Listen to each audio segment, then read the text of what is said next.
산상 변모주일 아침 교회 여러분 모두 위에 주님의 은혜와 평화가 함께 하기를 빕니다. 바야흐로 3월입니다. 방학을 끝내고 새학년, 새학기가 시작되는 때이기도 하고요. 또 입학과 개강의 시기입니다.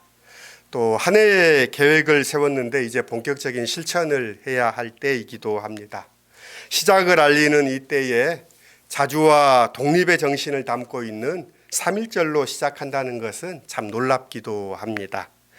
산상 변모주일은 주현절 후 일상의 절기를 지내다 사순절의 시작을 알리는 주일이기도 합니다. 어쩌면 세속의 시간을 보내다 성스러운 시간으로 옮겨가는 날이라는 뜻을 내포되어 있다고도 생각할 수 있습니다.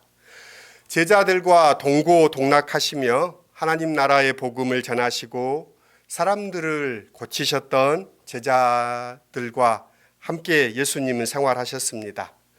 그들과 거의 같이 먹고 마시며 같이 이렇게 동고동락했던 시간들입니다. 그러나 이제 변화산에서 주님은 환하게 자신의 영광스러운 모습을 드러내시면서 이제 예루살렘에서 당신이 행하셔야 할 사역의 장으로 넘어 들어가는 때이기도 합니다. 그러니 변화산은 어쩌면 세속의 시간과 또 거룩한 시간의 경계라고도 이야기할 수 있습니다. 오늘 믿는 우리들에게도 이 산상 변모주일을 지나며 사순절의 시간이 이제 수요일부터 시작되는데요. 이 시간은 특별한 시간이기도 합니다. 우리가 하나님 안에서 좀 더 기도하고 우리의 삶을 새롭게 하고 그리스도를 따르겠다라고 다짐하는 시간이기도 합니다. 이 사순절의 시간이 우리에게 거룩한 시간이 될 수 있기를 빕니다. 성경에서 산이나 광야는 하나님을 만나는 장소로 여겨졌습니다. 물론 회막이나 성전도 있지만 인생의 큰 결정을 내려야 하는 이들은 산이나 광야를 찾곤 했습니다. 하나님이 그곳에만 계시기 때문이 아니라 모든 것을 내려놓고 온전히 하나님 앞에 서기 위해서입니다. 모세 그리고 엘리야, 세례자 요한, 예수님은 모두 이런 광야를 체험한 분들입니다. 소설가 이승우 씨는 유대 광야에서 본 느낌을 이렇게 적었습니다. 회색의 구름들이 숨 쉬는 걸 나는 내 눈으로 들었다. 광야는 홀로 고요히 신비스런 숨을 쉬고 있었다. 하나의 거대한 생명이 있었던 것이다. 광야는 그 고요함과 신비로움으로 나를 압도했다. 호렙산 떨기나무 불꽃 속에 현현하신 하나님을 만난 모세는 세속과 성스러움의 경계를 오가며 살았습니다. 그런데 오늘 본문은 놀라운 이야기를 들려줍니다. 모세가 하나님의 산에서 내려올 때 그의 얼굴에 빛이 났다는 것입니다. 르네상스 시대의 대표적인 조각가인 미켈란젤로는 교황 율리우스의 2세를 위해 제작한 작품 중에 모세상이 있습니다. 조각으로 표현된 모세는 단호한 표정을 짓고 있는 근육질의 사내입니다. 팔과 다리는 단단해 보이고 수염은 길게 자라 배까지 덮습니다. 그는 오른손으로 십계명 두 돌판을 부둥킨 채 무언가를 응시하고 있는 모습으로 미켈란젤로는 그를 표현했습니다. 그의 모습은 보는 이에게 경외감을 자아냅니다. 그러나 당혹스럽게도 그의 머리 위에는 자그마한 뿔 2개가 솟아 있습니다. 도깨비라고 할 것 같은데 왜 이렇게 표현했을까 생각해 봅니다. 그 작품을 본 사람들은 미켈란젤로가 성 제롬이 번역했던 라틴어 성경에 의존했기 때문이라고 말합니다. 제롬은 히브리어로 빛난다라는 콸렌이라는 이 단어를 뿔이라는 뜻의 콸란으로 읽었습니다. 그래서 이 대목을 모세의 얼굴이 빛났다를 모세의 머리에서 뿔이 났다라는 뜻으로 옮겼던 것입니다. 하지만 모세의 머리에 솟은 뿔은 미켈란젤로가 의도적으로 만든 것입니다. 그는 피렌체 최고의 명문 가문인 메디치가에 속한 로렌초의 후원을 받고 있었는데 그리스 철학과 신화에 익숙했던 그는 눈에 보이는 물질이나 형상을 통해 눈에 보이지 않는 가치를 드러내는 것을 예술적 이상으로 삼고 있었습니다. 고대 신화에서 뿔은 대개 영적인 힘을 상징합니다. 그래서 미켈란젤로는 모세상에 뿔을 덧붙임으로써 모세는 하나님의 현존 앞에 섰던 사람, 그러니까 하나님과 하나됨을 경험한 이상적인 인간으로 제시하고 있는 것입니다. 성경은 모세의 얼굴에 빛이 나타났던 까닭을 간명하게 밝힙니다. 주님과 함께 말씀을 나누었으므로 얼굴에서 그렇게 빛이 났다. 모세는 그러나 자신을 전혀 알지 못했다라고 적고 있습니다. 그 빛은 결국 하나님과의 만남에서 비롯된 것이라고 볼 수 있습니다. 여기서 말하는 빛은 어떤 빛일까요? 창조의 첫날 빛이 생겨라 하시니 빛이 생겼다. 하나님이 보시기에 좋았다라고 말했던 그 빛일까요? 세상에 와서 모든 사람을 비추는 참 빛이라고 소개하는 요한의 그 빛일까요? 무엇을 의미하든 그 빛은 하나님과 연관됩니다. 진리가 마치 성광처럼 우리의 삶을 비출 때가 있습니다. 하나님의 말씀을 경청하다 보면 어떤 빛이 성광처럼 우리의 삶을 관통하는 것을 느껴질 때가 있습니다. 육체적 욕구와 사회적 관습에 따라 살아가는 우리들의 삶이 고스란히 드러나고 하나님을 등지고 살던 삶을 부끄럽게 만드는 빛, 그 빛 말입니다. 평생토록 한 번도 그 빛을 보지 못하고 어둠 속에 방황하는 이들이 있습니다.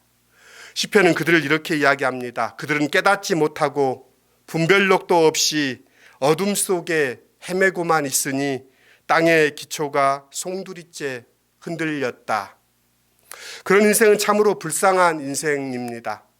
강하구에서 썩은 물고기를 차지하기 위해 다투는 갈매기들은 높이 그리고 빨리 날기 위해 피나는 연습을 하는 동료 갈매기를 이해하지 못합니다. 세상의 인력에 끌려 하늘을 잇고 사는 이들은 가련한 존재입니다.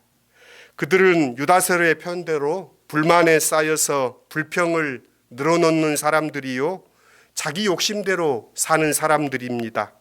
그들은 입으로는 허풍을 떨다가도 이익을 챙기기 위해 남에게 아첨을 합니다. 길을 잃고 떠도는 별들이 그들을 위해 마련된 것은 짙은 어둠입니다. 하지만 진리의 조명을 자주 받음으로 밝음 속에 살아가는 이들도 있습니다. 우리는 그들을 일러 성자라고 말합니다. 모세의 얼굴에 드러난 환한 빛은 하나님을 만난 이가 맛본 기쁨과 경외심을 외적으로 드러낸 것입니다. 출애굽기 34장의 앞부분에서 구름에 쌓여 내려오시는 주님께서 모세에게 자신을 소개하는 말씀이 나옵니다. 주는 자비롭고 은혜로우며 노하기를 더디하고 한결같은 사랑과 진실이 풍성한 하나님이다. 수천 대에 이르기까지 한결같은 사랑을 베풀며 악과 허물과 죄를 용서하는 하나님이다. 그러나 나는 죄를 벌하지 않는 채 그냥 넘기지는 아니한다. 아버지가 죄를 지으면 본인에게 뿐만 아니라 3, 4대 자손에게까지 벌을 내린다. 하나님의 선하심을 머리가 아닌 존재 전체로 맛본 사람은 세상의 염려와 근심으로부터 자유롭습니다. 자비로우신 하나님의 사랑에 온전히 몸을 맡겨본 사람은 깊은 평화와 안식을 누리게 됩니다.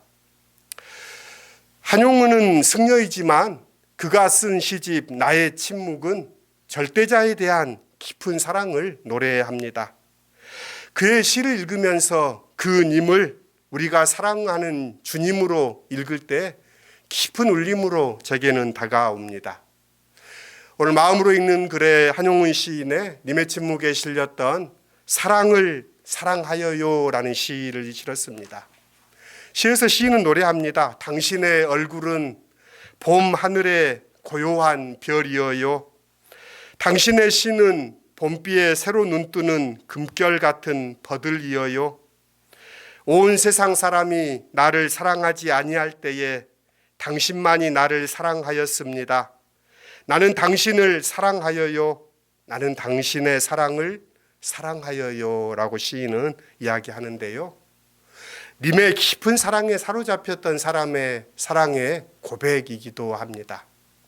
하나님의 깊은 사랑에 사로잡힐 때 우리도 그 사랑을 사랑하여요 라고 고백하게 되는 것입니다.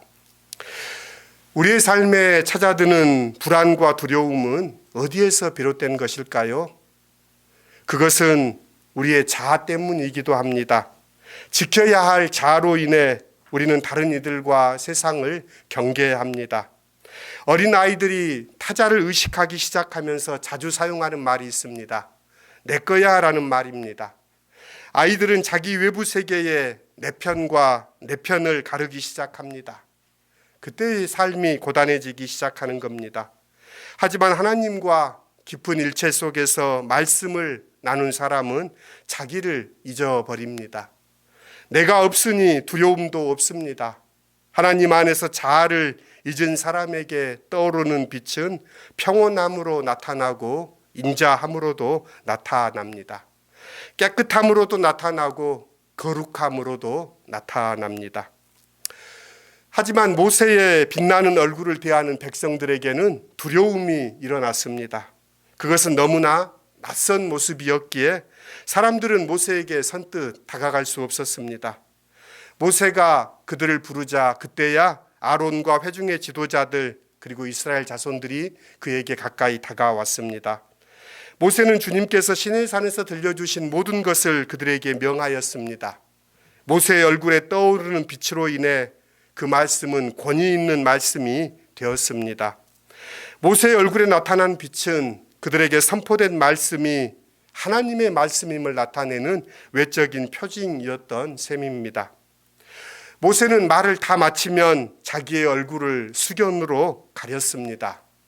왜 그렇게 했을까요? 바울 사도는 고린도 후서에 자기 나름의 해석을 시도합니다.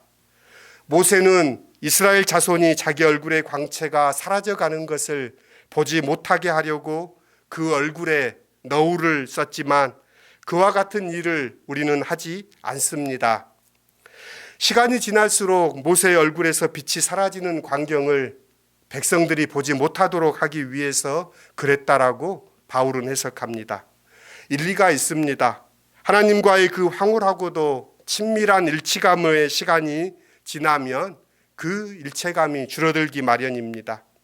하지만 바울이 이 이야기를 끌어들이는 맥락을 살필 필요가 있습니다. 바울은 율법이 얼마나 유한한가를 말하기 위해 이 모세의 얼굴빛을 예로 들고 있습니다. 그러니까 시간이 가면 저절로 쓰러질 율법의 빛에 비하면 예수 그리스도를 통해 우리에게 비춰진 복음의 빛은 결코 사그라들 수 없다는 것이 바울의 해석입니다. 저는 조금 달리 생각해 보고 싶습니다. 모세가 자기 얼굴을 가린 것은 그의 겸손함 때문이라고 생각합니다. 그는 말씀을 전하는 자이지만 사람들 속에 살아가야 하는 존재입니다.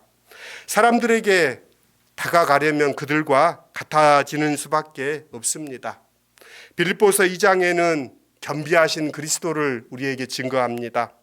그는 하나님의 모습을 지녔으나 하나님과 동등함을 당연하게 여기지 않으시고 오히려 자기를 비워서 종의 모습을 취하시고 사람과 같이 되셨습니다. 도덕경의 옛사람은 진리 안에 사는 사람의 특색을 그 날카로움을 무디게 하고 엉클어진 것을 풀고 그 빛을 감추어 먼지와 하나가 된다라고 요약했습니다. 너무나 날카로우면 사람들이 다가설 수 없습니다. 인간관계는 더 멀어지게 마련입니다. 우리 속에 있는 날카로운 것을 무디게 해야 상대방의 날카로운 것도 무디게 할 수 있습니다. 또 진리 안에 사는 사람은 자기 생각이나 뜻을 너무 내세우지 않습니다. 예수님은 먹고 마시기를 탐하는 자라는 별명을 들으기까지 죄인들과 어울리셨습니다. 모세의 빛나는 얼굴을 중심으로 이야기를 하면서 제가 염두에 둔 사건은 변화산 사건입니다. 순환의 시간을 앞두신 주님은 가까운 제자 셋을 데리고 다볼산에 오르십니다. 그곳에서 제자들은 거룩하게 변화된 주님의 모습을 뵙게 됩니다. 얼굴은 해와 같이 빛나고 옷은 빛과 같이 빛나게 되었다. 그 놀라운 광경을 보면서 제자들이 느낀 것은 두려움이었습니다. 종교학자인 아돌프 오토는 이를 누미누제라고 이야기를 했는데요. 제자들은 예수님의 변화된 모습을 통해 이 거룩한 두려움을 느꼈다라는 것입니다. 영광의 길을 가는 것이 아니라 순환의 길을 가야 하는 주님께서 제자들에게 빛나는 모습을 보여주신 이유는 무엇일까요? 우리는 이 질문에 답하기 위해 바울 사도의 서신을 참고할 필요가 있습니다.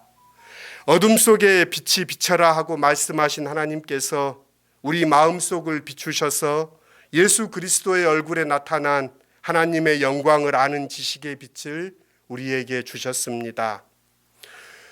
주님의 빛나는 얼굴은 역사의 어둠을 뚫고 살아가야 하는 제자들의 마음에 밝혀진 꺼지지 않는 빛이 되었습니다. 그 빛은 절망으로부터 그들을 일으켜 세우는 힘이었고 매인대 없는 자유를 누리며 살도록 하는 거대한 뿌리였습니다. 바울은 그것을 질그릇 속에 간직한 보물이라고 말합니다. 바울은 이 보물을 간직한 사람의 삶을 인상적으로 기록하고 있습니다. 우리는 사방으로 재어들어도 움츠려들지 않으며 답답한 일을 당해도 낙심하지 않으며 거꾸러뜨림을 당해도 망하지 않습니다. 우리는 언제나 예수의 죽임 당하심을 우리 몸에 짊어지고 다닙니다. 그것은 예수의 생명 또한 우리 몸에 나타나기 위함입니다. 사순절이 시작되기 직전 주일인 오늘을 교회력은 산상변화주일이라고 합니다. 순환의 골짜기를 걷기 전 주님은 당신이 누구인지를 제자에게 드러내 보여주셨습니다. 주님의 말씀에 따라 태초의 어둠을 밝힌 그 빛이 모세를 통해 그리고 주님의 얼굴을 통해 나타난 것처럼 어쩌면 이제는 우리의 얼굴에도 나타나야 합니다. 사순의 순례 시간을 지나며 우리 안에 빛이 어두워지지 않았는지를 살펴야 합니다. 사순절은 어둡고 우울한 여정이 아니라 마음에 하늘의 빛을 받는 이들의 순례 여정이 되어야 합니다. 세속적인 시간과 성스러운 시간의 갈림길인 이 산상변화주일 아침, 주님의 신령한 빛이 우리의 마음과 우리의 삶에 두루 비추어 주기를 기원합니다. 함께 기도하겠습니다. 어둠이 깊어지는 때입니다. 우리 안에 빛이 어둡지 않은지 살펴보라는 주님의 말씀을 듣습니다. 주님의 환한 빛을 우리에게 비추어 주십시오. 그 빛을 받는 이들의 순례 여정인 사순절의 순례 여정이 시작됩니다. 주님, 우리가 주님의 길을 걷게 해 주십시오. 주님과 동행하는 은혜를 허락하여 주십시오. 우리 안에도 주님의 거룩함, 주님의 깨끗함, 주님의 평화, 주님의 안식이 깃들어 우리의 얼굴빛의 또 속에서도 주님의 빛이 드러나게 해 주십시오. 예수님의 이름으로 기도드립니다. 아멘.